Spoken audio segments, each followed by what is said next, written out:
Cliquei no negócio ali. Aí. Então, iniciamos a gravação da aula. No final da aula de ontem, nós vimos o que nós vamos ver na aula de hoje, que é a regra de Leibniz, que é a derivação sob o sinal de integral. Isso é um teorema. Então, o enunciado do teorema é um tanto longo. É o seguinte: dado U, um subconjunto aberto do Rn, seja f do U produto cartesiano com o intervalo AB fechado em R. Uma função com as seguintes propriedades. Para todo x pertencente a U, a função que associa o número t ao número f de x e t é integrável no intervalo de a até b. E a iésima derivada parcial, derivada de f com respeito a xi, xt, existe para cada par xt do domínio, e a função que é essa derivada, iésima derivada parcial de f, com o mesmo domínio e o mesmo contradomínio, assim definida, é contínua. Então, a função φ de U em R, dada por φ de x igual a integral de a até b de f de x de t dt, possui iésima derivada parcial em cada ponto x do domínio, sendo que essa iésima derivada parcial é dada por essa expressão. Derivada parcial de φ com respeito a xi no ponto x é a integral de a até b da iésima derivada parcial de f do ponto xt dt. Assim, o resumo disso é: pode-se derivar sob o sinal de integral desde que o integrando resultante seja uma função contínua. Assim, tudo isso aqui é uma forma técnica de dizer esse resumo aqui. Então vamos ver como que de fato esse aqui é o resumo de tudo isso, né? Então nós temos um conjunto aberto e a função f ela é definida nesse conjunto aqui, que é o produto cartesiano do aberto U com esse intervalo, com esse conjunto compacto, intervalo fechado da reta de a até b, é uma função real. E essa função tem as seguintes propriedades. Então, basicamente, se nós fixarmos x, aqui x é o ponto do U aberto, então a função f de x e t, que pega o número t e associa esse número, que é f de x e t, é integrável em todo intervalo AB. E além disso, esta função f, ela possui a iésima derivada parcial, porque assim, este U é um conjunto aberto do Rn, né? Então, essa é uma função de n mais uma variáveis. N variáveis aqui em U, e a outra variável chamada de t, esse intervalo AB. Então, a iésima derivada parcial, com respeito a x, existem n dessas derivadas, mas a gente está supondo que a iésima derivada existe em todos os pontos do domínio dessa função f. E, além disso, a função, que é essa derivada parcial aqui, ela é contínua em todos os pontos. Tá. Então, por que a gente precisa dessas duas condições? A primeira delas aqui, que para um x fixo, a função que associa o número t ao número f de xt é integrável em todo t entre a até b. A gente precisa disso para a gente poder definir essa função φ de x aqui. Porque se f não for integrável, se essa primeira condição não valer, você não consegue definir essa função φ aqui. Beleza? Uhum. E essa segunda propriedade, a gente precisa que a iésima derivada parcial de f exista e que essa função, que é a iésima derivada parcial, ela seja contínua em todo ponto. Aqui ela está definida em todos os pontos do domínio de f, então esse é o domínio da própria derivada parcial. E além disso, ela é contínua. Quando essas duas condições são satisfeitas, então, f ser integrável na variável t implica que a gente consegue definir essa função φ. E o fato da iésima derivada parcial de f existir em todo ponto garante que esta derivada aqui existe. Agora, o fato de que essa derivada é contínua, a gente só vai usar na demonstração do teorema. Não é óbvio aqui no enunciado, porque a gente precisa desta condição aqui, que é a iésima derivada parcial de f seja contínua. Mas, quando tudo isso vale, então a gente tem essa expressão aqui, φ de x. Então, novamente, f é uma função de n mais uma variáveis. Aqui x é um vetor com n componentes, tem mais essa variável real t. Então, f é uma função de n mais uma variáveis. A gente está integrando em uma delas, então o que sobra é uma função de n variáveis. Ó, não precisa que existam todas as derivadas parciais de f. A gente só precisa a iésima, que é aquela que a gente está calculando aqui. Então, pode ser que uma situação lá, uma função de, sei lá, 14 variáveis, tenha só a derivada em relação à sétima variável, a x7, existindo e sendo contínua em todos os pontos. Nesse caso, essa derivada em particular da função φ vai existir e vai satisfazer esta regra aqui, chamada regra de Leibniz. Então, para a gente derivar φ em relação à iésima variável, a gente deriva o integrando do integral aqui. Por quê? Porque a integral é... Pode falar. Então não precisa ser todas as coordenadas, né, deriváveis. Exato. A gente só precisa, ó, a iésima derivada parcial existe. Então só precisa que uma exista para que a gente consiga calcular essa naquela variável. Naquela variável, beleza. Naquela variável. Na que existe. Todas as que existirem e forem contínuas vão satisfazer isso aqui, mas não precisa que sejam em todas. Uhum. Então, a gente vai derivar com respeito φ com respeito à iésima variável. Então, φ depende de n variáveis, a gente deriva com respeito à iésima. Aqui, nessa definição da função φ, a gente vai derivar o integrando. Por quê? Porque a gente está integrando em t, mas o integrando aqui depende das n variáveis x ainda. Então, a gente deriva lá o integrando com respeito à iésima variável. Então, ó, notem que... Deixa eu escrever uma parte antes aqui, e ficar um pouco mais claro. Pega isso aqui.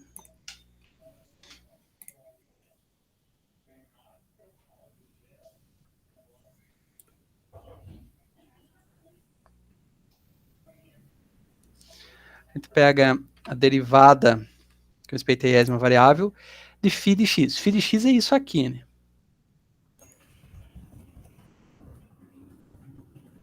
Essencialmente é isso que a gente está calculando. A regra de Leibniz diz é que a gente troca o sinal de integral com o de derivada. Beleza? Ok. Uhum. Entra para dentro ali, né? Sim. Da integral. A gente pode fazer isso porque a gente não está derivando com respeito a t. Né? T é... A gente está derivando com respeito a outra coisa. A gente pode... Se você derivar com respeito a t, seria o teorema fundamental do cálculo, né? Aí depende, né? Assim, do jeito que está aqui, se a gente derivar com respeito a t, dá zero. Dá zero? Sim, por quê? Por causa das constantes, no caso? Dos limites? Assim, não apenas isso, mas também por isso. Ó, derivar isso aqui com respeito a t. Então fica derivada de φ. Quanto dá isso aqui? Esse primeiro termo aqui. Na verdade, né? Dá zero aí. Dá zero. Então esse aqui dá zero, então a gente já sabe o resultado. Agora, como que a gente explica o fato desse outro lado aqui dar zero também? Porque, afinal de contas, essa integral aqui depende de t, certo? Isso. Não depende de t. Por quê? Porque Como a assim? variável de integração, ela é muda. Você pode chamar de qualquer coisa. por exemplo, sei lá, de S. Nossa, mas é chato. Verdade, né? Então, beleza, dá zero também. Agora, o que seria o teorema fundamental do cálculo seria o seguinte, se fosse... A gente vai ver uma coisa assim logo a seguir. Se fosse... Tá, aqui tivesse T, aqui fosse S. Aí você deriva com respeito a T isso aqui. Aí o resultado é o integrando. Sim, supondo que x não dependa de t, né? O resultado é isso. Esse é o teorema fundamental Ok. do cálculo. Tá. Agora, quando x depende de t, a gente vai ver esse caso mais adiante. Daí envolve, inclusive, a regra da cadeia. Porque assim, se Faz for sentido. assim, né? Se for É. um negócio assim. Tá? Aí tem mais um termo da regra da cadeia. Tá?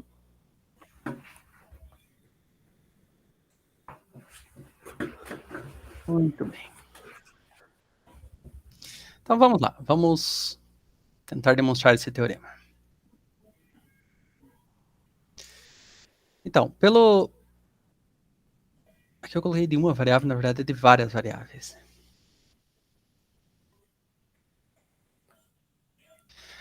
Pelo teorema do valor médio de várias variáveis, nós temos o seguinte, se x e x mais s e i pertence a u, lembrando, é parte do domínio da função, f.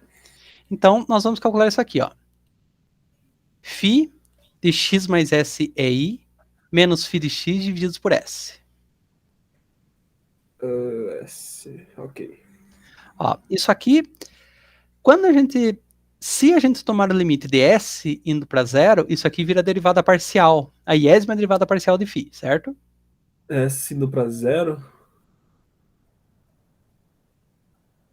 Fica a derivada parcial do quê? Fica isso aqui. Não é no ponto x mais EI? Mais S aí? Não. Na verdade, a gente viu com T, mas é a mesma coisa. Né? S, zero, isso aqui. S é o escalar aí, no caso. Sim. Eu acho que tá errado ali, professor. Eu acho que existe um S ali, né? Não teta. Não, é que vai aparecer o teto mais para baixo aqui. Ah, tá. Ah, Eu ok. não usei ele ainda. Bom, deixa eu voltar lá só para a gente conferir a definição derivada. Então é um vetor x mais um escalar S que está multiplicando um vetor EI, né? Uma soma de vetores ali. Aqui, ó. Copiar aqui. Isso aqui é derivada parcial, são f.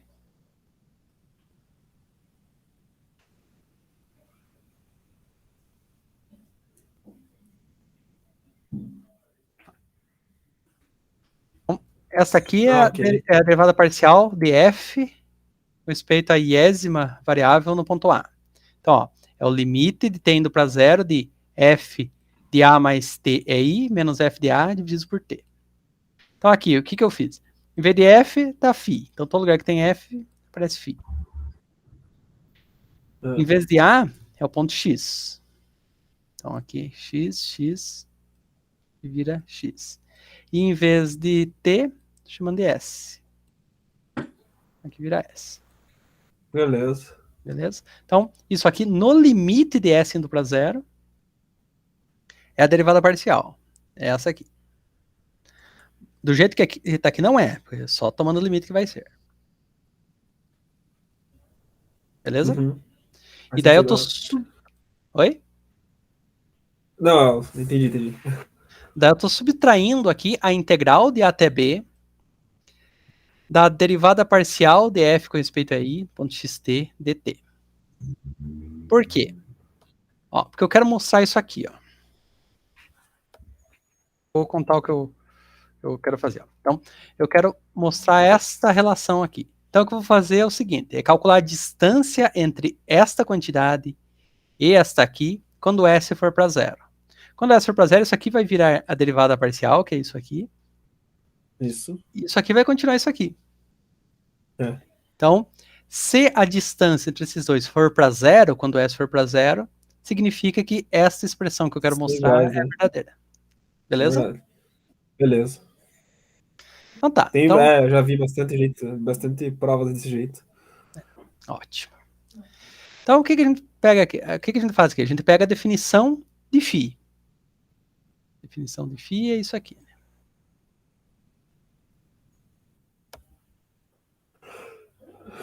Então, no lugar de φ de x mais s e i, a gente usa essa expressão com x trocado por essa quantidade aqui. X mais s e i. Que é isso aqui. Beleza? Beleza. No lugar do φ de x, a gente só copia isso daqui. Uhum. Que é esse outro termo aqui. Ó. Tá muito grande aqui, não tá cabendo. E daí tudo isso dividido por s. Porque tava lá dividido por s já. E aqui, eu só copiei o segundo termo, não fiz nada com ele ainda, aquela integral da derivada.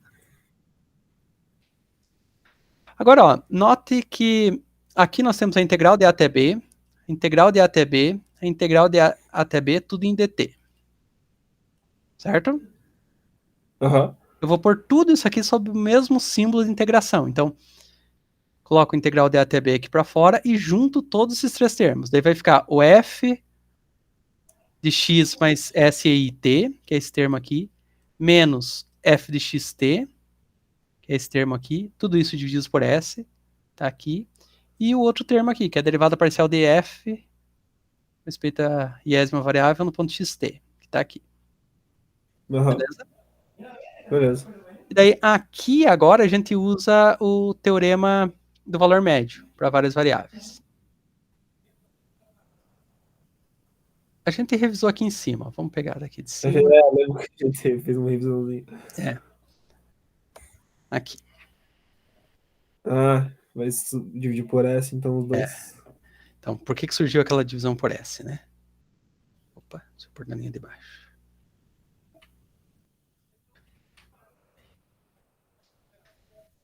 Tem isso aqui. Ó, o T aqui tá fixo, então vou lidar só com a primeira variável, tá? Todos aqui... Bom, vamos pôr o T aqui também. T. T. T. Aí, no lugar de A é X. X. X. No lugar de V é SI. E é SI. Beleza? Beleza. Tá, mas não é esse que tá aqui, né? Aqui tá a derivada parcial de f no ponto de não tem nem o s aqui. Exato. O que aconteceu aqui? A gente lembra... Ah, aqui também faltou, no lugar do v é o s aí. Aqui. A gente lembra que a derivada direcional ela é linear no vetor que a gente está ao longo do qual a gente está derivando. E a derivada parcial é um tipo de derivada direcional. Então, por ser linear, se a gente está derivando com respeito a EI e a gente está multiplicando isso por S, isso é o mesmo que... não só tirar para fora, mas ele aparece... Sai daqui, certo? Só que ele aparece aqui em cima. Não aparece lá no denominador, porque é linear. Aham, beleza. Eu lembro disso. E daí, essa derivada parcial com respeito a EI é a mesma coisa que com respeito a XI, significa a mesma coisa. É verdade, né? É verdade. E daí a gente divide ambos os membros por S.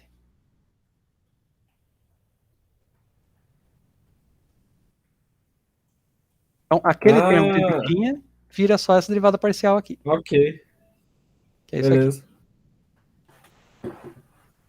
Aqui. Então, a gente ficou com isso aqui, ó. A integral de A até B dt da derivada parcial de f, respeito a iésima variável, no ponto x mais θ s e i e t, menos a derivada parcial de f, respeito a iésima variável no ponto xt. Tá tudo bem aí? Não, tá levando. Beleza. Eu tava bocejando. Não, tá bom. Pensei que tava, tipo, vomitando. Tá morrendo. É. Tá, beleza. Então, até aqui, joia, né? Beleza. Agora a gente tem um teorema que a gente revisou no final da aula de ontem, revisou entre aspas, porque é uma revisão de algo que a gente não viu, que é esse daqui, ó. Seja f definida no produto cartesiano de x e k, TRN, contínua, com x sendo um subconjunto do RM e k um subconjunto do RL, sendo k compacto. Se nós fixarmos x0 em x, para todo epsilon positivo, existe delta, tal que x pertencente a x, a distância de x até x0 ser menor do que delta, implica que a distância de f de x e alfa menos f de x0 e alfa é menor do que epsilon para qualquer alfa do K compacto. Ok. Tipo, ok. Tipo, Tenso essa, mas ok. exato. Mas a gente vai usar esse resultado aqui. Deixa eu ver, acho que é melhor eu copiar o enunciado aqui É para que a nem gente a pessoa tinha falado, né? Que é continuidade aí, né? Isso. E cai bem certinho na restrição que a gente tá ainda, né? A segunda Exato. compacto.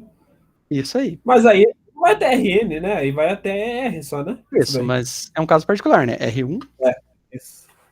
Esse K aqui, ele é um subconjunto do R1 também. Porque ele é o intervalo de A até B, né? A até B, né? Então vamos ver. Aqui o alfa, ele é o T. Vai ser o T, né? O X0 vai ser o X.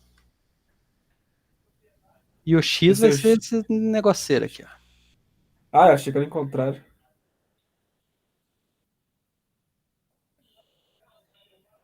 E na verdade aqui não é nem F, né? É a derivada parcial, né? De F. Também, né? Porque por hipótese, aqui já vou até Ela é pôr. contínua, né? A derivada parcial é contínua. Ou seja, é C1, né? A Isso, iésima. exato. Não, é que para ser C1 precisa que todas as iésimas existam sejam contínuas. Ok. Ok. Aqui. Então, ó. Aqui a gente é chamado de U também, né? U. Agora ficou idêntico. E aqui RN. Maravilha. Isso. Não precisa do K compacto porque já é compacto. Agora tá jóia, né? Então, ó, essa condição aqui da derivada disso aqui é uma das condições do teorema, essa daqui, né? Essa segunda parte, que é essa função de U, que é a derivada parcial, seja contínua. Tá por causa do teorema, por isso que ela precisa ser contínua. Então, beleza, então vale isso aqui. Então, esse epsilon é qualquer coisa. É qualquer epsilon positivo, né? Uhum. Vamos chamar ele de um epsilon linha.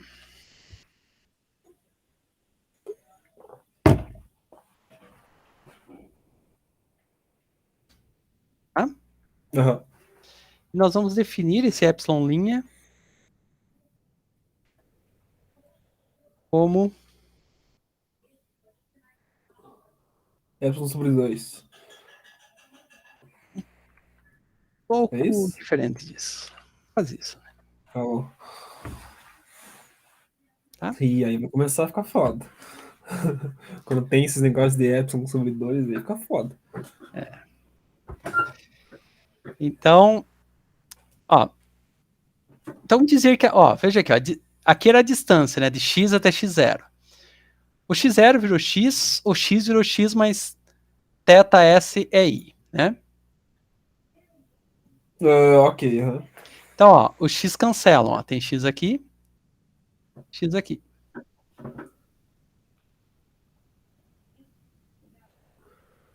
Então fica aqui. Esse θ é um número entre 0 e 1, porque é do teorema do valor médio. E então, e aí fica assim, fica... Tá, o θ pode sair daqui. Dá pra escolher como 1, né? Dá pra... Assim, o valor... Não é o valor máximo dele é 1, né? O supremo dos valores dele é 1. Isso aqui é a norma, né, desse vetor. Por propriedades da norma, isso aqui é a mesma coisa que o módulo de S aqui para fora. E aqui fica a norma do iésimo vetor da... Que é 1. É 1. Então, isso aqui some daqui. Então, fica esta desigualdade aqui. Ok. Então, aqui a gente tem um produto de um número que é menor do que 1, por um número que a gente não sabe o que é. É menor do que 1? É, porque ele nunca é igual a 1, né? Tá entre 0 e 1 é aberto. Tá, ok. Então, isso aqui...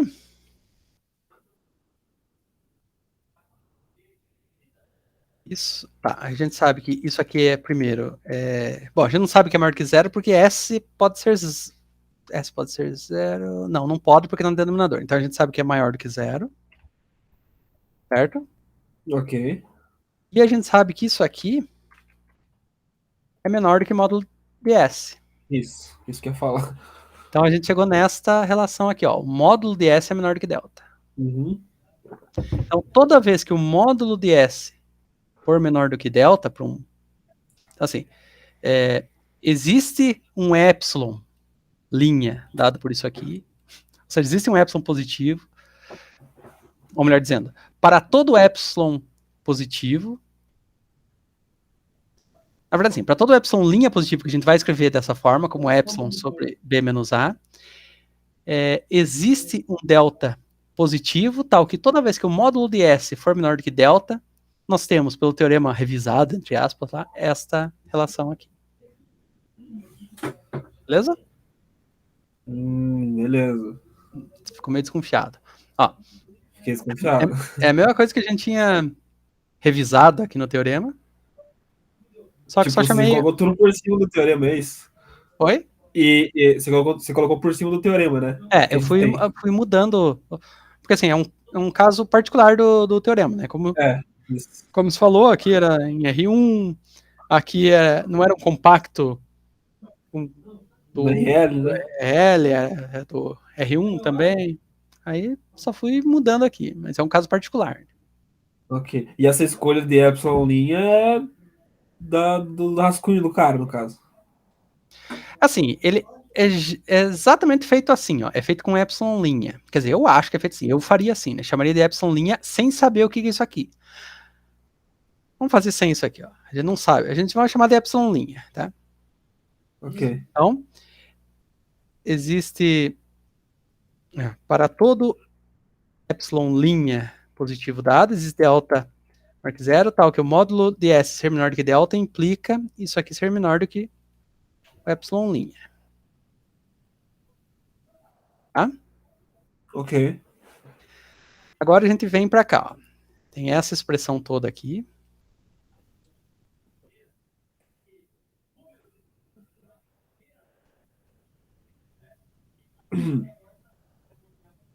A gente vai calcular, como eu disse para você, o módulo disso aqui.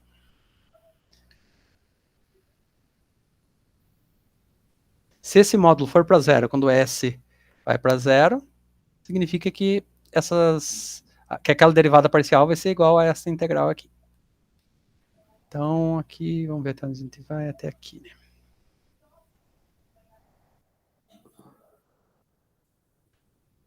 Ele tá a continuação do teorema, eu vou mandar ele lá para baixo para não ficar atrapalhando. Gente. E aqui é o módulo desse número aqui. Né? Quer dizer, não é um número, é uma função. Isso aqui.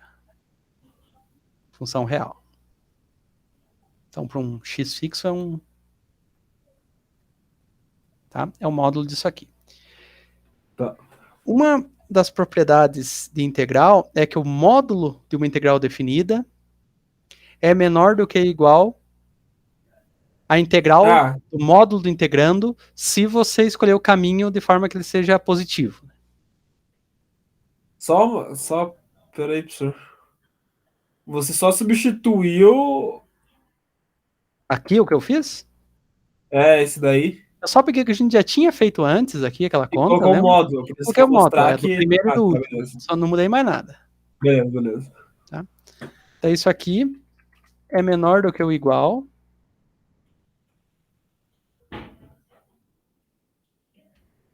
Isso daí é a desigualdade triangular, basicamente, né? Mais ou menos. Não sei se é desigualdade triangular. Não sei se Eu vi faz num parte. lugar que era a desigualdade É, triangular. E, tipo, mais ou menos, né? não tenho Dá uma certeza. noção de desigualdade triangular. Assim, é uma propriedade da integral de Riemann, né? Eu lembro dessa verdade, aham. É. Mas você falou ali por um caminho positivo, não lembro dessa restrição? É assim, porque. O que eu falei do caminho positivo? É que aqui vai ser, né? Porque a gente tá assumindo que quando a gente escreve assim, significa que o B é maior do que A. Mas vamos supor que a gente não soubesse quem que é A ou B, a relação entre A e B podia ser B maior que A, B igual a A ou B menor do que A, tá? Aí se o B fosse menor do que A, se a gente não alinhasse isso aqui pelo, se eu não colocasse módulo aqui para representar que a gente está escolhendo o caminho positivo, significa que isso aqui daria um número negativo, né? É verdade, né? Entendi. Então assim, é um tipo de notação. Aqui não precisava, porque sempre o B é maior do que A quando a gente escreve assim. Mas eu sempre Aham, coloco esse módulo aqui para nunca esquecer nos casos que não for, né? aham. Que a gente sempre tem que alinhar. Por exemplo, se fosse ao contrário, se fosse B até A, com o B maior do que A, daí estaria assim, né? Tipo, B, A aqui, mas este módulo aqui me diria para eu inverter o, o sinal de integração sem trocar o sinal. Ok. É isso que significa aquele módulo no DT, ali é só uma anotação. Beleza. Então, ó, isso aqui, beleza, né? Só que o que está dentro aqui, o integrando, é esse termo aqui, ó. Ok. Aham. Então a gente sabe que isso tudo aqui vai ser menor do que epsilon', o integrando, né? Aham. Então, isso aqui fica menor do que isso aqui, agora eu troco integrando por epsilon'. Que zoado.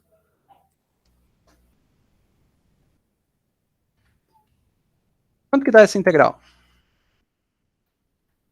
Essa integral da, da T, né? T avaliado em AB. Então, quanto que dá? Esse epsilon, T avaliado em AB vai dar B menos A, né? Certo? Vezes o epsilon linha. Exatamente.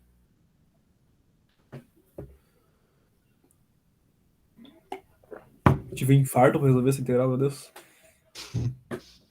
É isso aqui, né? E daí por Então isso que a essa gente foi a escolhe. tua trama. Oi? Aham. Essa foi a tua trama de escolher. É, a gente escolhe o epsilon' para que esse resultado aqui seja epsilon. A gente escolhe o epsilon' de tal forma que isso aqui seja.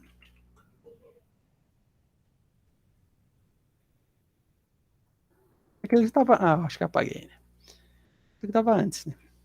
Isso. Mas é feito assim. Eu acho que, assim, pelo menos eu faço assim, né? De certo. Eu acho que é que eles fazem rascunho, mas eles não colocam no livro, né? Eles colocam só a Exato. resposta inteira. Aí, escolhendo aquele epsilon daquela forma, porque assim, como o epsilon é qualquer número positivo, você pode escrever ele como um outro número positivo dividido por b menos a, visto que b menos a é positivo também. Exato. Ó, então, aqui tem um sinal de igual, aqui tem menor do que o igual, aqui tem um menor do que. Então, o resultado vai ser menor do que. É. E substituindo ali, vai sobrar só o epsilon aqui. Então é isso. Quando que isso aqui vale? Ó, novamente, a gente escolhe um epsilon' positivo. Quer dizer, a gente escolhe não. Esse aqui é válido para todo epsilon' positivo, mas para cada epsilon' positivo existe um delta positivo. E esse resultado vai valer toda vez que o módulo de S for menor do que delta.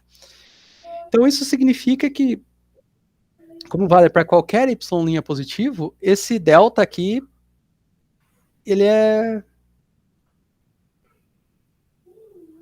escolhido para que esse resultado valha, né? Então ele é muito pequenininho também, né? Uhum. Então, basicamente, ele vai para zero, significa que o módulo de S vai para zero também. O módulo de S para zero significa que S vai para zero. Então, o resultado disso é que é o que a gente queria mostrar, né? Que a distância entre esta quantidade e a integral É menor do que epsilon, pode ser qualquer número que tá indo para zero, né? quando o S vai para zero, essa distância também vai para zero. Essencialmente é isso. Quando S vai para zero, então. Então, assim, para que essa distância seja menor do que qualquer número epsilon positivo dado, esse S tem que ser suficientemente pequeno. É verdade. É isso que significa. Uai, que da hora. Então, deixa eu ir lá pro final. Tá Da bom, hora eu não conseguir as escrevi, coisas né? difíceis. Mas isso aqui é a mesma coisa que aquela. Só copiar que é mais fácil do que escrever tudo de novo. E isso aqui, né?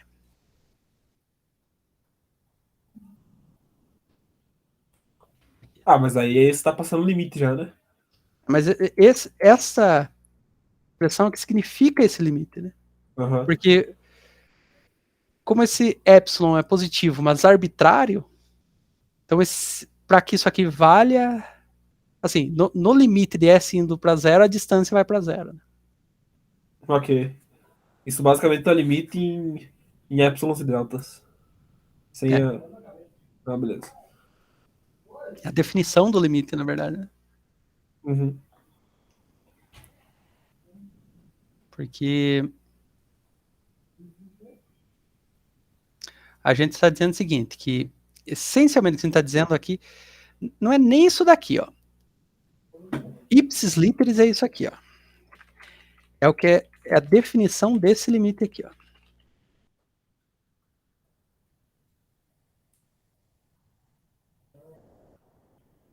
Ah, é igual isso daí, é verdade.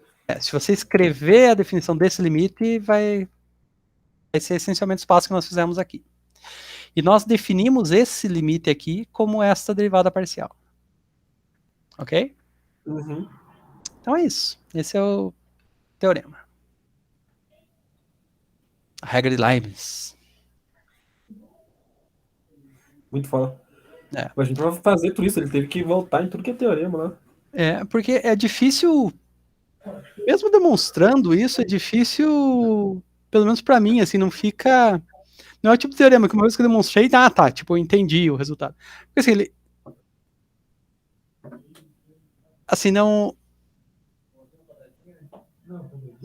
aparece, assim, na demonstração a derivada entrando na integral, né? Não aparece ela comutando com o símbolo de integral. Né? Ah, Na você já. demonstração, não. Mas é isso que significa o teorema. Né? Aham. Porque, com todas as hipóteses, só preciso mostrar essa equação aqui.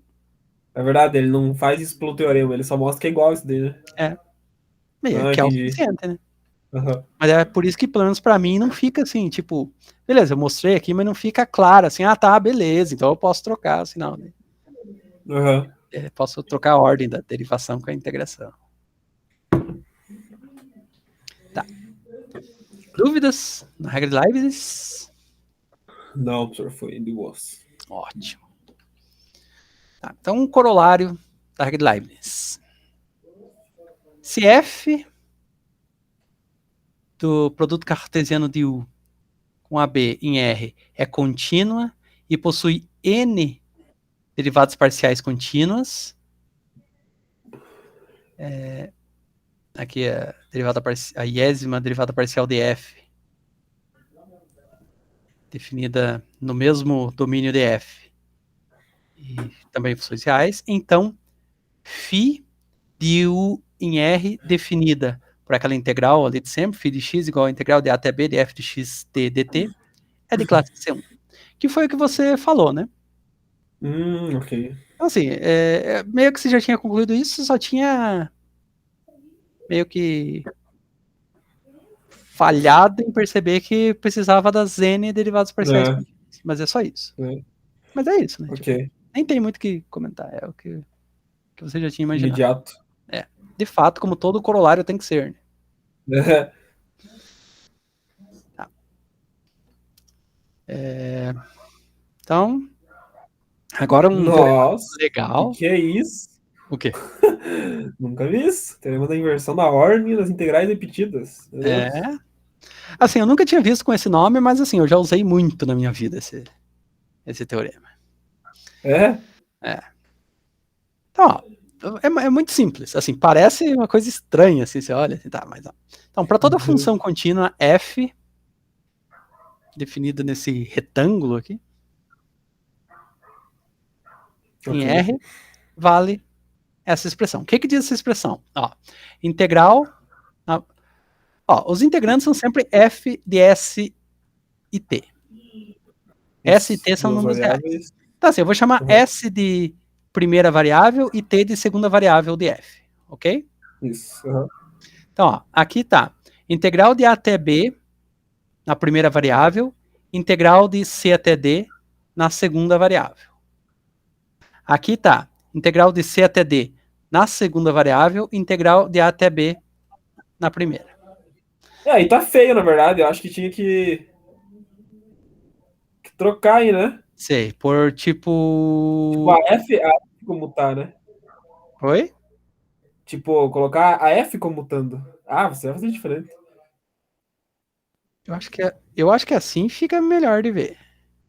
Eu vi de outro jeito. Como que você viu? Ó, faz outro aí, professor. Copiar isso aqui. Aí você me diz o que é pra fazer.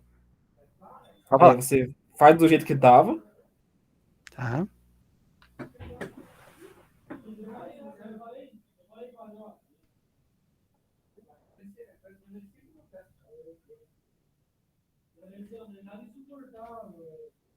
Isso. Agora você pega no segundo termo, você só pega a primeira integral e joga lá pro final. Na segunda igualdade. Como que é? Pega a integral de C a D dt e joga ela lá pro Aham. final. Como no final? Depois do DS. Mas não pode, né? Não Ih, pode? Isso. você tirou o F de dentro do integrando?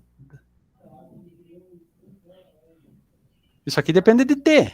Você não pode tirar da integral, assim. Não, como assim? Aqui, ó, depende de T. Aqui você está integrando em T. Você tirou da integral. Você fez o seguinte, ó. Se eu apagar o, a Acho que integral em S, entendi. você fez o seguinte, ó.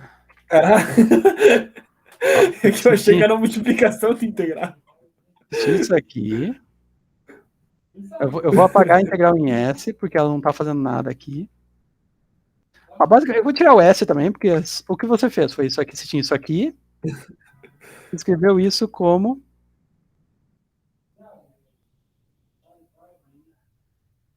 Isso aqui. Você tirou o F. Não pode. Entendi. Ah, é que eu achei que era um produto de integrais ali, mas não. Não, É integral da integral. Ah, entendi. exato. Por isso que eu escrevi assim, ó. Você tem primeiro a integral em T, você pega o resultado e integra em S. Isso vai ser a mesma coisa que você integrar primeiro em S e pegar o resultado e integrar em T. Acho que assim fica mais fácil de ver. Ah, nossa, isso daí eu já usamos também, é verdade. Já usou. É verdade, é Já viu verdade. Usamos em esse, cálculo 2 isso daí. já viu esse teorema? Ou só usou? Não, a gente só usava. A professora É, falava que podia fazer isso. é. Que era uma propriedade das integrais, ela falava.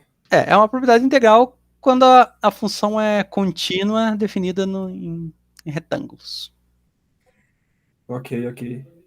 Assim, se não for definida em retângulo, mas se estiver integrando num retângulo, tudo bem, porque daí você restringe o domínio dela naquele retângulo e tá valendo. para funções contínuas vai valer. Então tá, então a demonstração é muito bonita. Usa o teorema de Leibniz, essa regra de Leibniz que a gente viu, e o teorema fundamental do cálculo. Mas eu confesso que é um pouco confuso, porque é muito integral, muita coisa errada. Tá, então a gente começa definindo a integral, a função φ do intervalo AB em R, desse jeito aqui, ó. Φ de x é igual a integral em dt de C até D da integral em S de A até X de F de ST. Então, comparando com o que... Eu acho que é melhor... Eu vou pôr todos os lugares que o dt por cá. Eu acho que fica mais fácil de a gente ver o que está acontecendo. Então, tudo que a gente fez foi escrever uma expressão desse tipo aqui, só que a gente trocou o número b por x. Então, x é uma variável, então isso aqui virou uma função. Como essa função f está definida no retângulo que na variável s está entre a e b, significa que o x aqui ele varia de a até b. Então, por isso que o domínio dessa função φ aqui é a do intervalo fechado a até b. Ok? Ok. Tá. E daí é meio que imediato ver que φ de a é zero. E que Geral de A. φ de b é isso aqui, ó. Que é a mesma coisa que está aqui, ó. Isso. Beleza, né? Então, o integrando é uma função contínua. Como a gente sabe, que a gente partiu desse pressuposto. Né? A função contínua é f. Tá? Então, o integrando aqui é uma função contínua.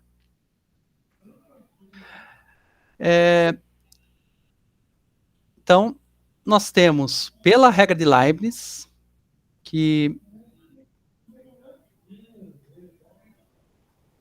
a regra de Leibniz a gente vai usar mais adiante. A gente tem... Pera, a gente vai usar... Não, a gente está usando aqui agora, né? Porque o que está aqui dentro é uma função de x e de t. Tá? Então a gente precisa utilizar a regra de Leibniz junto com o teorema fundamental do cálculo para calcular a derivada disso aqui com respeito a x. Porque a regra de Leibniz, isso por quê? Porque tem essa outra integral aqui fora. Ó. Tá? Então, deixa eu colocar isso aqui.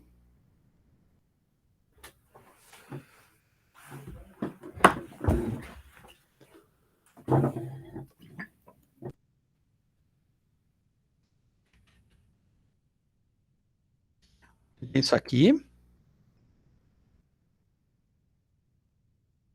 E quando a gente vai derivar isso aqui,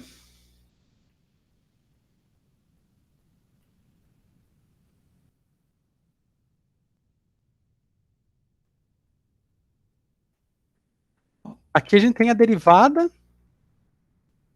de uma função que está no integrando dessa integral em t, certo?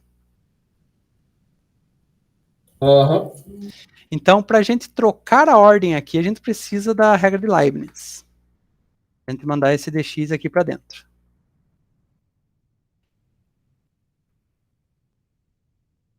Certo? Certo. E daí aqui a gente usa o teorema fundamental do cálculo, que é aquilo que você perguntou agora há pouco. Né? Derivada com respeito a x da integral de a até x de f de st. Isso aqui vai sobrar só o integrando com a variável que a gente está integrando, no caso aqui, s trocado pela variável aqui de cima, que vira x. Então o resultado disso aqui é...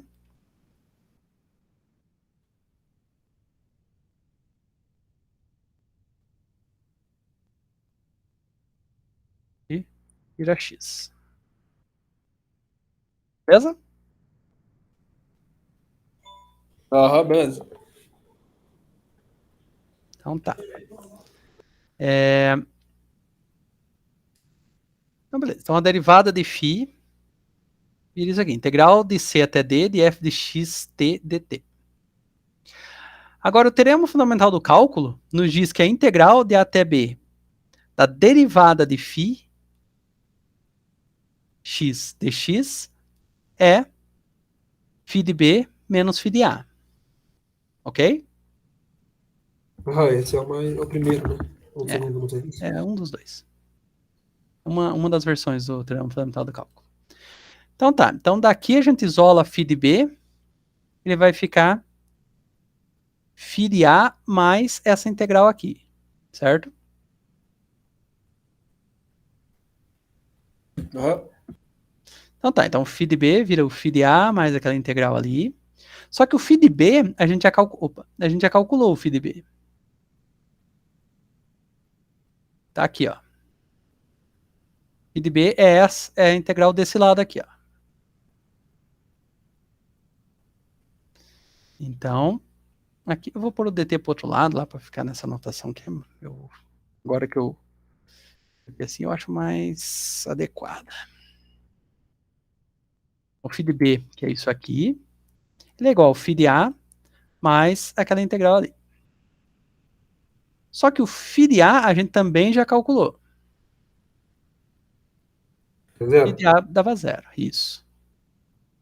Isso aqui dá zero, mais φ de b vezes a derivada de φ de x. Só que o que é a derivada de φ? Está calculado aqui em cima. Derivada de φ é a integral de c até d de f de x t dt. Então, no lugar dessa derivada aqui, a gente coloca aquela integral ali. Integral de c até d de f de x t dt. Beleza? Aham, beleza. E daí, aqui o que eu fiz, como a variável de integração é muda, eu só mudei x para s. E pronto, daí está mostrado, né, que a integral de c até d, da integral de a até b de f de st ds dt é a mesma coisa que a integral de a até b, a integral de c até d de f st dt ds. Ou seja, você pode trocar a ordem da integração. O que é? Tá escrito ali? Aqui? É? Quadrant demonstrandum. É?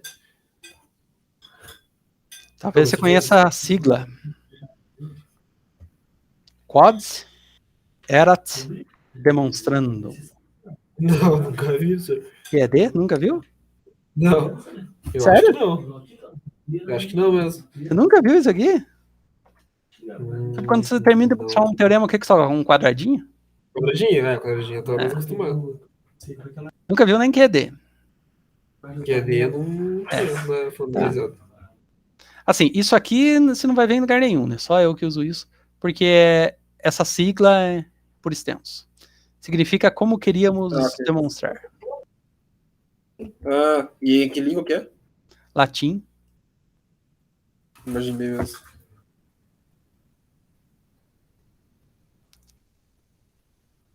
Nossa, eu fazendo aqui já me perdi até da hora. Ah, não, tem mais quase meia hora de aula ainda, né? Se quiser ir usar mais tempo, pode ser, por causa que não tem aula hoje depois. Não sei se você vai dar outra aula. Não.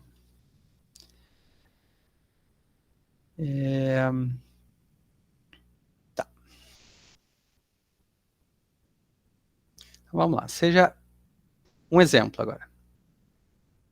Sim, o exemplo que eu falei daqui envolvia teremos o cálculo, regra de Leibniz, uma desgraceira. Então, seja f definida no produto cartesiano de U com o intervalo fechado AB em R, contínua, com as derivadas parciais contínuas, todas elas, definidas no mesmo domínio que F, e seja G uma função de U no intervalo fechado AB de classe C1. Vamos mostrar que a função G de U em R, definida por φ de x igual a Aqui eu falei G, não, é φ, né? É a função φ de U em R definida por φ de x igual a integral de A até G de x, f de x t dt é de classe C1 e suas derivadas parciais são dados por essa expressão aqui. Assim, parece uma loucura, né?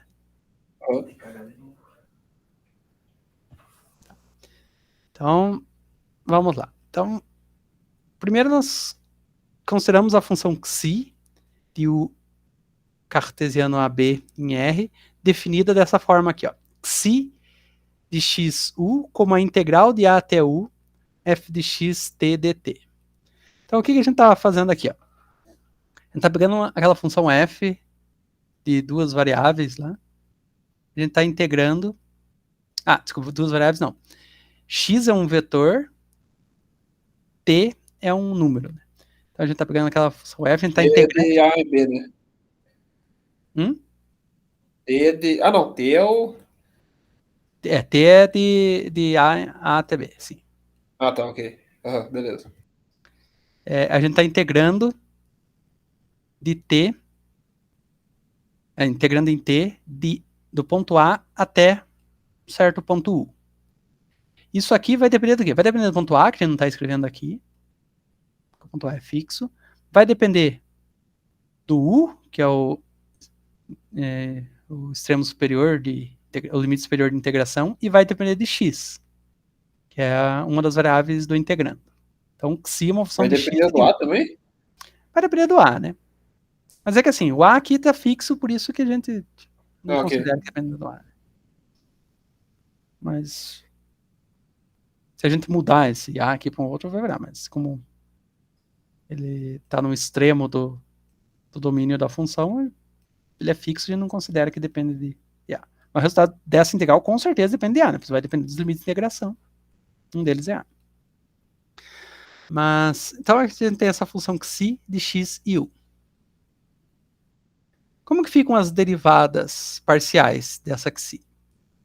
Então, ó, derivada com respeito a xi, a gente usa a regra de Leibniz. Como f é contínua, a gente pode derivar só o integrando lá. Né? Fica assim.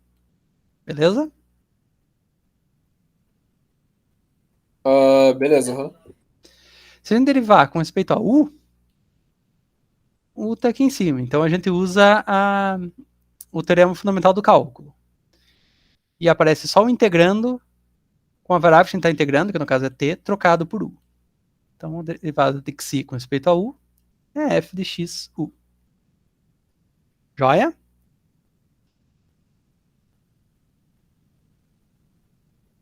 Joia, essa parte joia.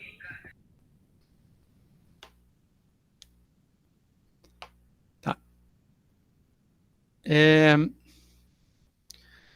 Como f é contínua, por hipótese, a gente sabe que esta derivada parcial é contínua. Como, por hipótese do teorema, do exemplo, na verdade, as derivadas parciais de f são contínuas, esta derivada parcial é contínua também. Isso aqui é válido para todo xi.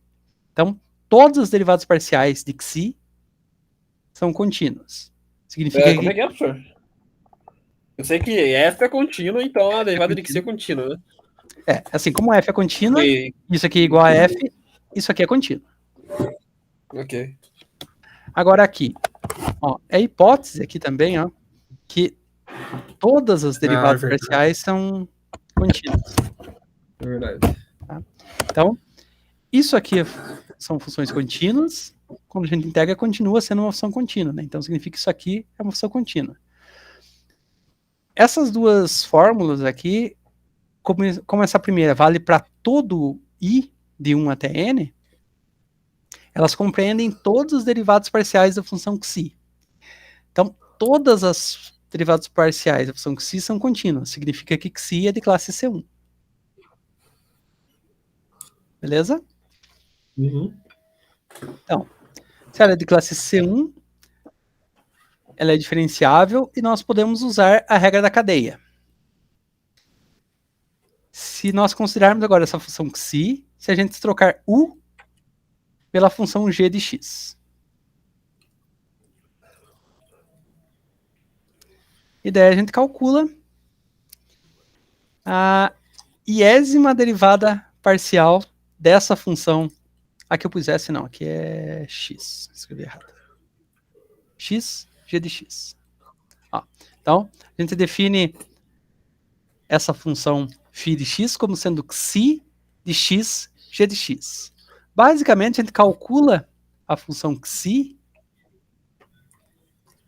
não no ponto u, mas no ponto u igual a g de x. Isso aqui vira uma função composta. Daí. Uhum. Beleza, a gente calcula a derivada dessa função φ com respeito à iésima variável.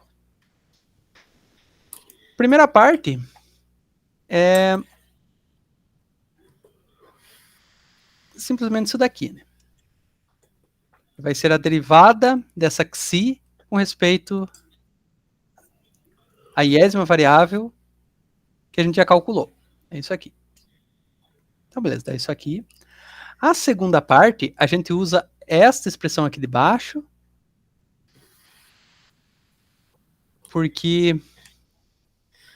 Ó, acho que é melhor escrever o contrário aqui. Então, a gente usa essa expressão aqui, e depois a gente... Só que no lugar de u, a gente tem a função g de x. E depois a gente deriva g de x com respeito a xi, pela regra da cadeia.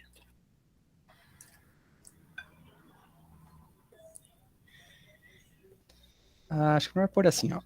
U... Calma aí, você derivou aquela expressão φ de x igual a xi de x gx, né? Isso. Daí ficou parcial de φ, derivada parcial de φ com relação a xi, igual a derivada parcial de xi com relação a xi, essa primeira parte aqui. Isso. E daí, a segunda parte, agora a gente usa a regra da cadeia. Não, mas espera aí, por que tem primeira parte e segunda parte? Porque agora, ó, agora a gente está trocando u por uma função de x. Então a gente tem que derivar com respeito a esta variável e em relação a esta.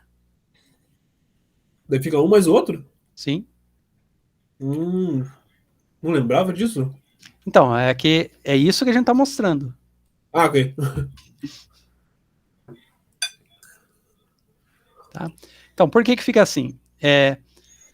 Ó, quando a gente deriva xi com respeito a xi, a derivada com respeito a esta primeira variável aqui a gente já calculou. Dá simplesmente a derivada parcial de xi com respeito a xi.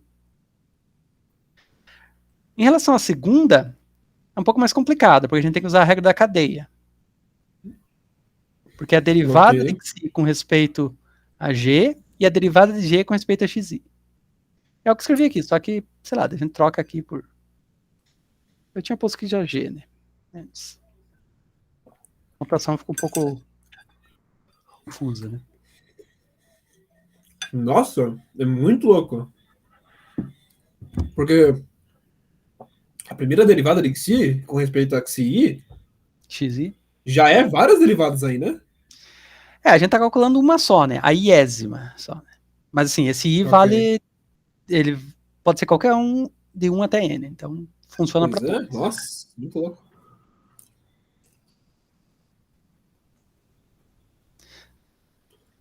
Mas tá claro? Tá, essa segunda parte aqui, a parte da regra... Beleza. Tá, beleza? Beijo, jóia, então. Da parte da regra da cadeia, deixa eu ver. Derivada de xi em relação... E derivada da g em relação a xi. Ok. Aí agora a gente usa as expressões que a gente já calculou aqui, ó. A derivada de xi com respeito a xi, calculou aqui em cima. Quando era xiu, ficava essa expressão aqui. Agora a gente troca u por g de x, basta trocar u por g de x aqui em cima. Fica isso aqui, ó. Integral de a até g de x da derivada parcial de f com respeito a xi, xt, dt.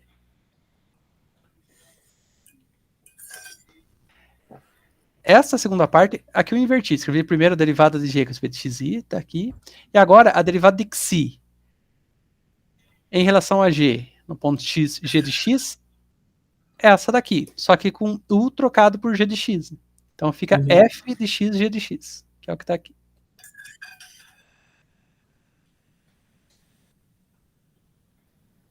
Ok. Tá? Então, olha, que agora você aprendeu a derivar isso aqui, ó. Aprendeu a calcular a iésima derivada parcial dessa expressão aqui.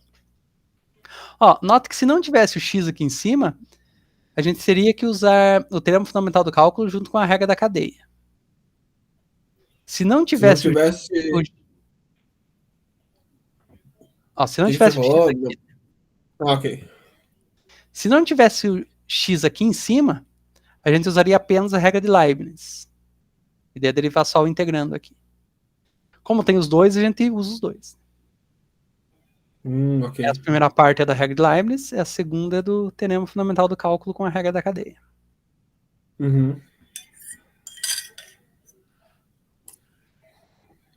Tá? E daí, agora você consegue derivar todas essas coisas aqui, ó. Deixar como exercício, inclusive. Ok. Depois de saber essa aí, essas outras são de boa, né? Pule.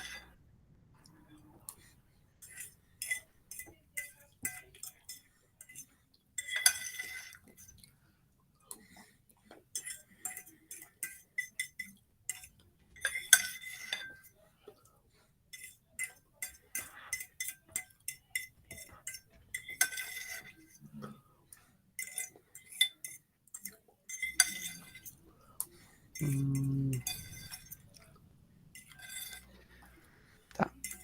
Não sei se vai dar tempo de ver a demonstração do... não vai dar tempo de ver a demonstração do teorema de Schwarz. Mas nós vamos ver uma discussão sobre ele enunciado. Então, seja f de U em R diferenciável no aberto U, subconjunto do Rn. Para I, um elemento do conjunto 1, 2, 3 até N, a gente se pergunta se as derivadas parciais de f são diferenciáveis num ponto A do domínio. Se todas são, nós dizemos que f é 2 vezes diferenciável no ponto A.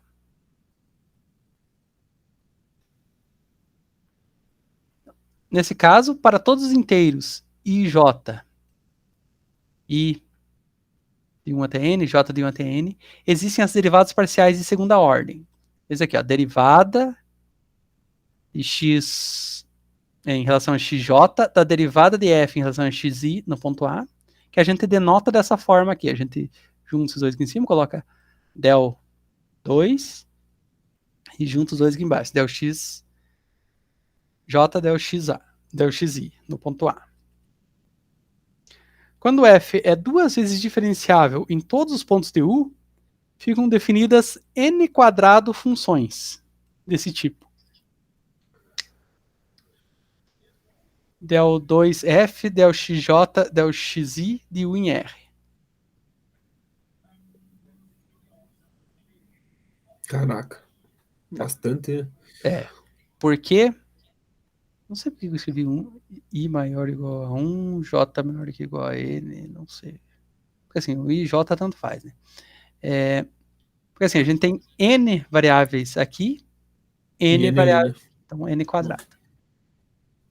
Então, se todas essas funções são diferenciáveis num ponto, dizemos que f é 3 vezes diferenciável naquele ponto.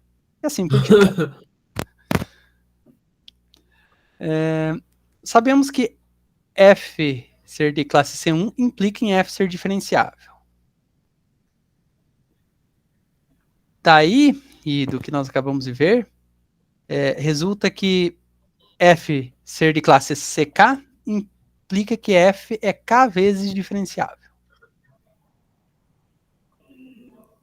Agora, o que é o teorema de Schwarz? O teorema de Schwarz assegura que, mediante algumas hipóteses naturais, a ordem em que são tomadas as derivadas não interfere no resultado. Tá? Então, por exemplo, se aqui fosse del x1, del x2, em algumas condições, o teorema diz que tanto faz calcular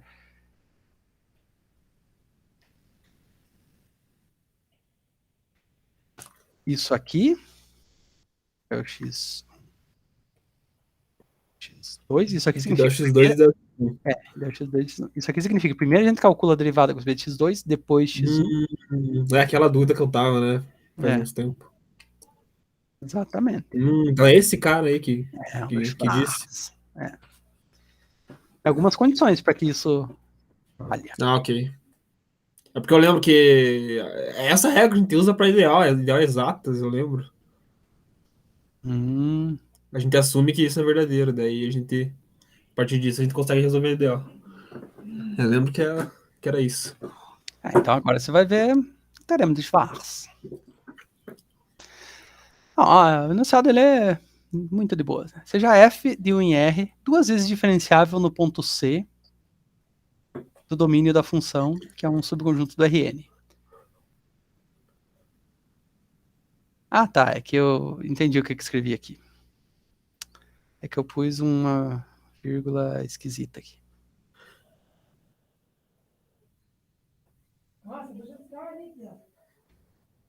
Isso aqui quer dizer, tipo, o I e J, os dois estão entre 1 e N. É que eu escrevi. Ok. Tipo, I tá entre 1 e N, J tá entre 1 e N. É uma anotação esquisita e eu escrevi de um jeito pior ainda. Parecia que o I tinha que ser maior do que 1. Isso, e o J é menor do que N. É melhor escrever de um jeito certo, inclusive. Eu não gosto disso aqui.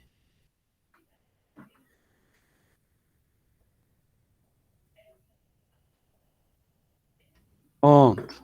Agora sim. Então, seja f de 1 em r duas vezes diferenciável no ponto C, para quaisquer I e J entre 1 e N, nós temos que tanto faz a ordem que a gente calcula as derivadas. Beleza. Então tá. Eu acho que... Deixa eu ver se dá. É comprido o negócio aqui. Não, dá. Vamos ver a demonstração desse teorema. Para simplificar a notação, ou seja, quer dizer que eu vou fazer um caso particular aqui, e daí vai ficar o exercício para você fazer o caso geral, tá? Porque assim, o argumento é o mesmo. Só que fica uma desgraceira escrever, tipo, quando é do Rn, tá? Nós vamos supor tem duas variáveis só. Porque assim, a gente só tá... Aqui o teorema de Schwarz, ele vai ser demonstrado nesse caso. Depois a gente vai ver generalizações dele, que na verdade são outras formulações dele que... Porque assim, aqui tá especificamente para... Quando tem duas variáveis só, troca, que é o que você precisa, basicamente. Né? Porque em todos os outros casos, vai ser um... Você vai trocando de 2 a 2, você acaba... resolvendo qualquer... Sei lá, se você tem 5 variáveis lá e tal. Beleza, você troca a quarta com a quinta, beleza, tanto faz, você troca a ordem. Você troca daí a quarta com a terceira, tanto faz a ordem também. E assim vai, né? Você pode trocar todas com todas por causa disso aqui. Mas tem umas formulações que só deixam isso mais explícito. Então a gente só precisa mostrar que trocando duas variáveis e daí, tipo, para simplificar aqui a demonstração, a gente vai supor que só tem duas variáveis mesmo, né, que a gente está no R2. E vamos supor que C, ponto do R2, coordenadas A e B, e nós vamos tentar provar isso aqui, ó, que é a derivada parcial de segunda ordem de f, respeito a y e respeito a x no ponto AB, é igual a mesma coisa, só que calculando primeiro a derivada em x, depois em y. Ó, então, se U é um subconjunto do R2 e a gente está calculando derivadas no ponto C, que daí ele tem que ser parte do domínio da função, vocês têm que estar contido em U, senão não faz sentido a gente calcular isso aqui, significa várias coisas, né? C pertence a U, C é um ponto de acumulação, tá? Então, por causa de C ser um ponto de acumulação, existe algum epsilon positivo tal que este quadrado está contido no domínio de F. O que é esse quadrado aqui? É um quadrado de lado 2ε em torno do ponto C igual a B. Uhum. Então, para todo t entre menos epsilon e epsilon, nós vamos escrever isso aqui. Ó. Vamos definir φ de t como sendo f de a mais t, b mais t, menos f de a mais t, b, menos f de a, b mais t, mais f de ab. Ó, essencialmente a gente começa f de a mais t e b mais t, e daí a gente retira um t, ó, primeiro do b, depois retira um t do a, e depois retira um t dos dois. Quando a gente retira um t só, a gente coloca o sinal de menos, no contrário fica mais. Ok? Como é que é o negócio? A gente é uma definição esquisita. Né? Quer dizer, não é esquisito, só é uma coisa muito específica. Né? Ó, a gente define a função φ de t. Ele definiu uma função assim, então. Isso, sim. Ok. Assim, só pra gente entender o que é, a gente começou com f de a mais t, b mais t, e daí a gente tirou um t daqui, depois tirou um t daqui, depois tirou o t dos dois. Quando a gente tira um t só, a gente coloca o sinal de menos, do contrário, a gente coloca o sinal de mais. E nós escrevemos xi de x como sendo f de x b mais t menos... Ué, como é que você postou uma aula agora? Ah, eu sou ninja. Gostou? Como é que você postou uma aula agora? Você tá aí falando? Exatamente. A sua dúvida nesse momento deve ser, tipo, eu tô falando ao vivo aqui mesmo ou eu tô igual às Olimpíadas de Tóquio, que gravaram no ano passado e só liberaram agora? Então, eu posso ter gravado essa aula antes e só tô liberando agora. Inclusive, ó, veja a minha genialidade. Eu previ seus comentários, suas perguntas e como já assim? Preparei. Assim, não existe nenhum teste que você possa fazer para você decidir que a sala não foi gravada. Cara, explicando de boa aí, Carlos Alberto Maninho postou uma nova, como que é? Uma aula ali, né? Uma aula gravada. Do nada. Tem agendamento, então? Não sabia. Assim. Será que tem? Exato, fica o questionamento. Então a gente. Foi mal que interromper. Só você ficou admirado, né? Com as minhas habilidades de prever o futuro e gravar uma aula antes. Isso. Então, escrevendo xi de x como sendo f de x b mais t menos f de xb. Então, aqui a gente manteve a primeira coordenada do f fixo em x e a outra a gente fez aquele esquema lá, b mais t menos f de b. Tá? Ok. Beleza. Aí, essa função φ aqui, ela é escrita assim. Ó. Φ de t é igual a xi de a mais t menos xi de a. Basta substituir que xi de a mais t vai ter aqui um a mais t, que vai dar este termo e este, com o sinal de menos. Na verdade. E depois xi de a, que vai dar esses dois aqui. É verdade. O sinal está trocado porque aqui tem um menos. Ok. Beleza, daí essa φ é uma função de uma variável, então a gente usa o teorema do valor médio para funções de uma variável. Então a gente sabe que existe θ entre 0 e 1, você é especialista nisso aqui, né? Tal que φ de t é igual a derivada de xi no ponto A mais θt vezes t. Nossa, de encurtado que tá aí. Bem espremido essa expressão. Por quê? Porque seria o quê? Seria xi de A mais t menos xi de A divididos por t igual a essa derivada aqui, né? Ele só multiplicou tudo por t e chamou aquela diferença de φ. Isso. É a mesma coisa, né? Só que como se diz, ficou bem encurtado, ficou bem curto. Tá. Então, a gente precisa calcular isso aqui, ó. A derivada de xi calculado no ponto A mais t. Então, a gente calcula aqui a derivada de xi, deriva aqui com respeito a x, deriva aqui com respeito a x, e daí calcula, então por isso que aparece as derivadas de f com respeito a x aqui, e calcula todo lugar que está x, a gente substitui por a mais teta t. O resto a gente copia daqui. Ah, tá, não, peraí, mas... não, ok. Tá. Então tá, então a gente demonstrou que φ de t é igual a tudo esse termo aqui vezes t. Beleza.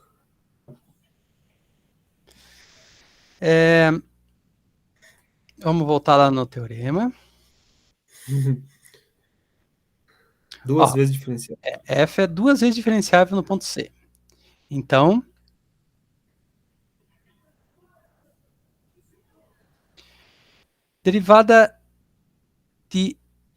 a derivada de f, esses termos aqui, são funções diferenciáveis no ponto C. Por quê? Porque f é 2 vezes diferenciável.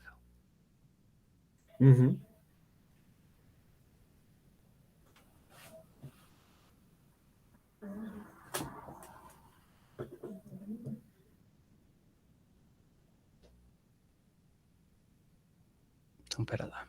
Então, não.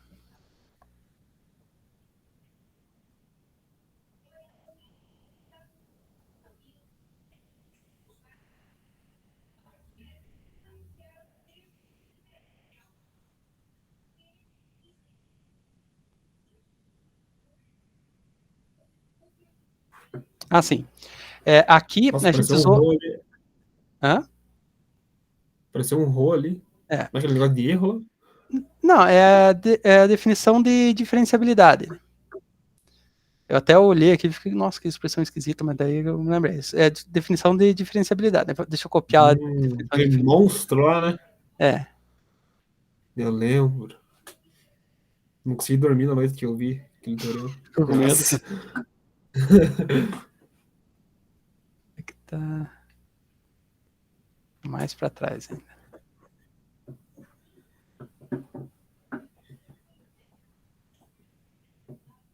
Aqui.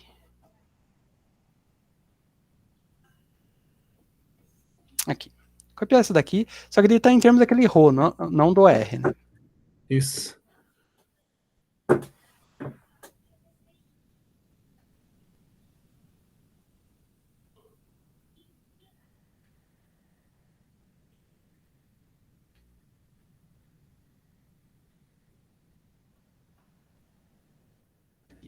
Então, só que no lugar de f, tá derivada de f. Então, todo lugar que está f, troca por derivada de f com respeito a x. Tá?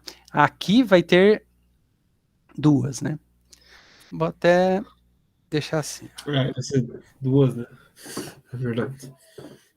Vai ser uma com respeito a x, e aqui vou por v1, outra com respeito a y, e vou por v2 aqui. Ó, como a gente já está com as derivadas, então o termo que a gente derivar com respeito a x vai virar a derivada segunda com respeito a x.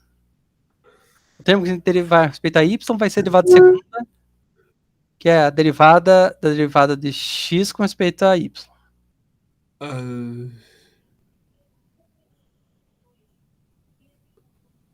Calma aí, senhor. Mas a gente não tá derivando numa entrada só?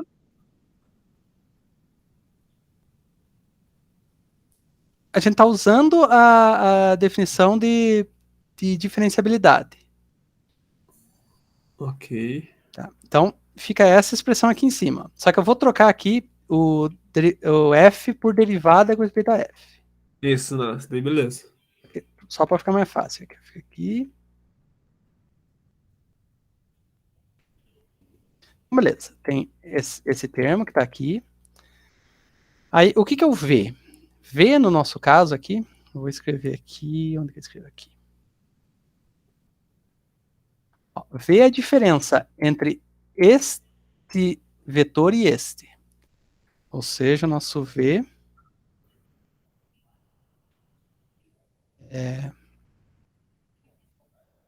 θt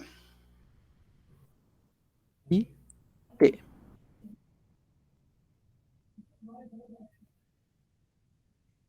Beleza? Ok. Então, o V1, que é a primeira coordenada do V, é θt. O V2 é t. Ó, por isso que aqui na derivada segunda com respeito a x aparece θt. E por isso que beleza. aqui na derivada segunda com respeito a x e y aparece t. Uhum. E daí eu aqui está chamado de ponto A, mas esse aqui é um chamado de ponto C, né? Nos casos a gente chamou C de AB, daí fica igual, tá ali. Ah, é verdade, né? Nossa, Beleza? é verdade. Agora enxerguei. Uhum. Tá. Nossa, é tenso. E daí Esse esse negócio limite também. aqui, esse limite aqui, quando esse resto vai para zero dividido pela norma de V, quando V vai para o vetor nulo, é equivalente a gente dizer que este ρ vai para zero, quando t vai para zero, sem a gente dividir por ele, porque assim, o resto basicamente é ρ vezes t, né? Uhum. Então, tipo, ρ já é R sobre t, né? Tá. E aqui é a mesma coisa, só que a gente está fazendo só nesta variável aqui, A mais θt. O B não está mudando aqui. Então, é como se o V2 aqui fosse zero. Tá? Exatamente, beleza. Beleza, basicamente a gente copia essa expressão aqui sem esse termo aqui. Porque aqui aparecia o V2, daí o V2 é zero, não vai ter ele. Beleza. Uhum. E não necessariamente o resto, na verdade o resto não é, esse resto aqui, essa função ρ não é a mesma, porque ela é definida como isso aqui menos tudo que vem antes. Pode falar. Esse erro não é aquela função dela, né? É. Que ela tem que ser contínua? Isso, Mas a gente pode escrever ela basicamente fora da origem como isso aqui, né? O resto Isolar, sobre... né? Ok. O resto sobre t. Aqui a gente chama de t, né? Aí... então, assim, ela é o que está do primeiro membro aqui, menos tudo que está no segundo membro, fora o ρ. Então, assim, ele vai mudar, né? Se tem ou não tem o termo aqui, o ρ vai ser diferente. Por isso que aqui está ρ1, aqui está ρ2. E aqui acho que faltou um t, inclusive. Beleza? Beleza. Tá.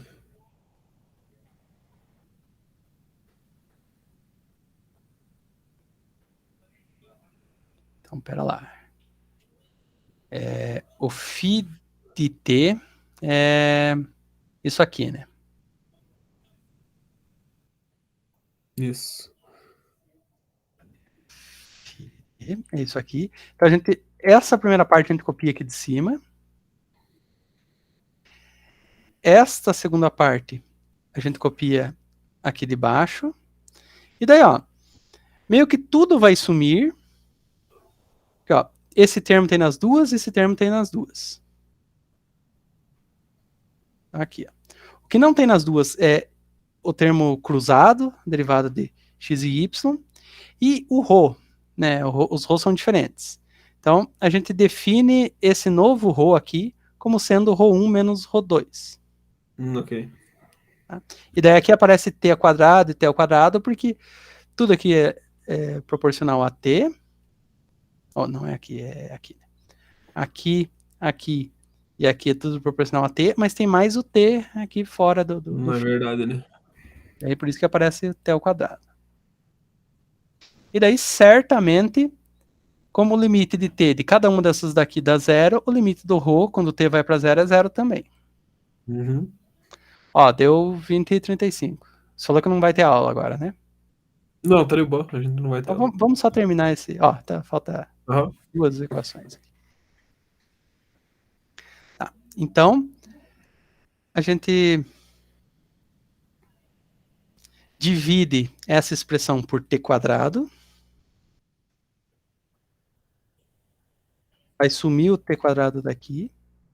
Vai sumir o t quadrado daqui. E daí, a gente calcula o limite de t indo para zero. Como o limite do ρ com t indo para zero é zero, sobra só essa derivada aqui. O limite dela. Não, que daí vai dar, né? Vai dar ela. Vai dar. Que da hora.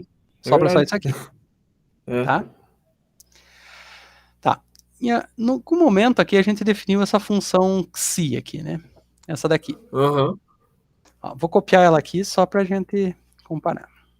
Que o φ é feito dela, né? O φ é definido dessa xi. Ó, aqui o xi a gente definiu na segunda.